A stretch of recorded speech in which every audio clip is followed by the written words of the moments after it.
எதுக்கு இன்னும் இங்க நின்னுட்டு இருக்கீங்க? நீங்க கிளம்புங்க. மேடம் அப்படி சொல்லாதீங்க மேடம். இந்த ஒரே ஒரு தடவை மட்டும் என்ன மன்னிச்சிருங்க. நம்மளோட மிகப்பெரிய வியாதியே இதுதான். பண்ற தப்பெல்லாம் பண்ணிட்டு ஒரே ஒரு தடவை மன்னிச்சிருங்கன்னு ரொம்ப சர்வசாதாரணமா கேக்குறீங்க. மேடம் நான் வேணும்னு பண்ணல மேடம். அதான் எனக்கு தெரியுமே. இந்த வேலையே வேணான்றதுனால தானே இப்படி பண்ணிருக்க.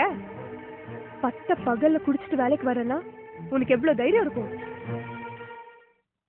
குடிச்சிட்டு வந்து மெஷின்ல வேலை பாக்குறியே, அந்த மெஷின் நம்மளுக்கு சாமி இல்லையா? குடிச்சிட்டு அந்த கையால அதை தொடலாமா? நீ பாட்டுக்கு போதையில ஒண்ணும் தெரியாம அந்த மெஷின்குள்ள கை விட்டு ஏதாவது ஏடா கூடமா போச்சுன்னா யார் யா பொறுப்பு?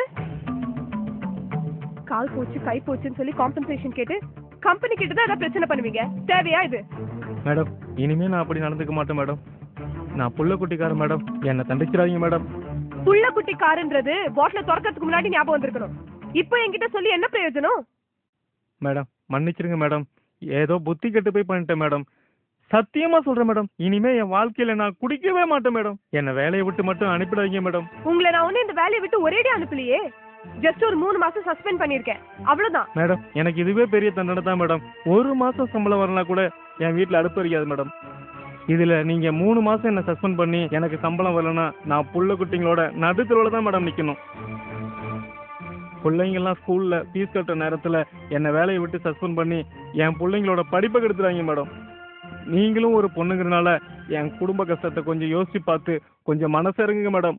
Please madam. பொண்ணுங்கன்னா நீங்க பண்ற தப்பெல்லாம் முட்டாள்தனமா மனசு விட்டுணுமா? எதுக்கு அனாவசியமா உங்க டைமையும் என் டைமையும் வேஸ்ட் பண்றீங்க? நான் சஸ்பெண்ட் ஆர்டர் இஷ்யூ பண்ணதான். அதை கேன்சல் எல்லாம் பண்ண முடியாது. தேவையில்லாம இங்க நின்று கெஞ்சிட்டு இருக்காம கிளம்புங்க. சரிதான், நிறுத்துமா. என்னமோ விட்டா பேசிட்டே போற. Vadivelu, mind your words. Pant சட்டையை மாட்டு வந்து டஸ்ட் புஸ்ன்னு இங்கிலீஷ்ல பேசிட்டா நீ பெரிய விளாடி. என்னது தீயா?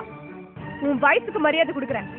ஒழுங்கு மரியாதையா வெளில போடு, இல்ல ஒரேடி அந்த வேலையை விட்டு தூக்கிடுவேன். என்னாடி பெருசா பூச்சி காட்டுற? நீ மட்டும் அப்படி பண்ணி பாரு, அப்புறம் நான் யாரும் தெரியும். என்ன தமிழ்நாடு அப்படியே கொந்தளிச்சு போயிடுமா? உன்னால முடிஞ்சா பண்ணிக்கோ. ஓ மெர்ச்சலுக்கெல்லாம் நான் பயப்பட மாட்டேன். நான் யாருன்னு தெரியாம நீ விளையாண்டுட்டு இருக்க. விளைவுகள் ரொம்ப மோசமா இருக்கும். உன்ன மாதிரி வெத்து வெட்டெல்லாம் நான் எவ்வளவோ பார்த்தாச்சு.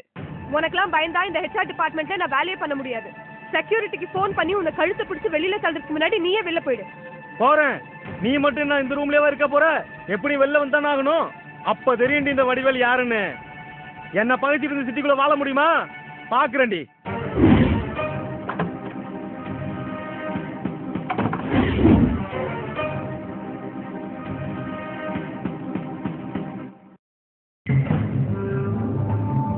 நீங்க பண்ற தப்பெல்லாம் முட்டாள்தனமா மனசு விட்டுணுமா?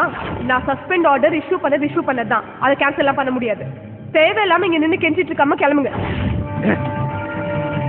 என்ன தைரியம்டா அந்த குதிரவால் கொண்ட காரிக்கு. என்ன வேலையை விட்டு தூக்கிட்டாடா. பதிலுக்கு நான் யாருன்னு அவனுக்கு காட்டுண்டா. அட சும்மா இருமாப்ல. உன் பேரு வடிவேலுங்கிறதுனால நீயும் ஓவரா தான் காமெடி பண்ணிட்டு இருக்க. என்னடா என்ன பார்த்தா உங்க 2 பேரும் கிண்டலா இருக்கா? பின்ன வடிவேல, நான் யாருன்னு அவனுக்கு காட்டுறேன்னு சொல்லி வாய்க்கிலேயே பேசுறே தவிர காரியத்துல இறங்கியா நீ? இறங்குறேன்டா, இறங்கி காட்டுறேன். என்ன கிள்ளுக்கிறிய நினைச்சு வேலையை விட்டு தூக்குனாலே அந்த சோனம் ஏன்டா அவனை வேலையை விட்டு தூக்கணும்னு நினைச்சு அவன் காலத்துக்கும் கதறி அழுகணும்டா. சரி, அதுக்கு என்னதான் பண்ண போற? அவளை கடத்திட்டு வந்து அவ வாழ்க்கையை நாசம் பண்ண போறேன்டா. அது எப்படி முடியும் வடிவேலுனால? நீ அவளை எங்கன்னு பார்த்து கடத்துவ? நீ தான் ஆஃபீஸ் பக்கமும் போகிறது கிடையாது, ஃபேக்ட்ரி பக்கமும் போக முடியாது, செக்யூரிட்டி உன்னை உள்ள விட மாட்டான். நான் ஏன்டா அவளை தேடி போகணும்? சுந்தரபுரம் காலனி பக்கம் வெயிட் பண்ணா அவளே தானா வந்து மாட்டிக்குவாடா. எப்படி அவளா வந்து முட்ட மாட்டேக்கா? அங்கதான்டா இருக்கு ஐயாவோட புத்திசாலித்தனம். அந்த சோனா டெய்லியும் ஆபீஸ்க்கு சுந்தரபுரம் காலனி பக்கமா தான் போயிட்டு வந்துட்டு இருக்கா. டெய்லி அவ ஆபீஸ்ல இருந்து வீட்டுக்கு வரதுக்கு நைட்டு 8 மணி ஆயிடும். காரை எப்பவுமே அவ தான் ஓட்டுறா, டிரைவர் வச்சுக்கல. அதனால சுந்தரபுரம் ஏரியாவில் அவ காரை வழிமறைச்சு தனியா வந்துட்டு இருக்கிற அவளை ரொம்ப ஈஸியா கிடைச்சிடா. எப்படா என் பிளான்? Super plan Vadivelu. பார்த்து மச்சான், ஜாகிரதையா பண்ணு, மாட்டிக்க போற. என்னங்கடா என்னவோ நான் மட்டும் தனியா போய் பண்ண போற மாதிரி வாழ்த்தி வழி அனுப்ப பாக்குறீங்க. நீங்களும் தான்டா என் கூட வரீங்க.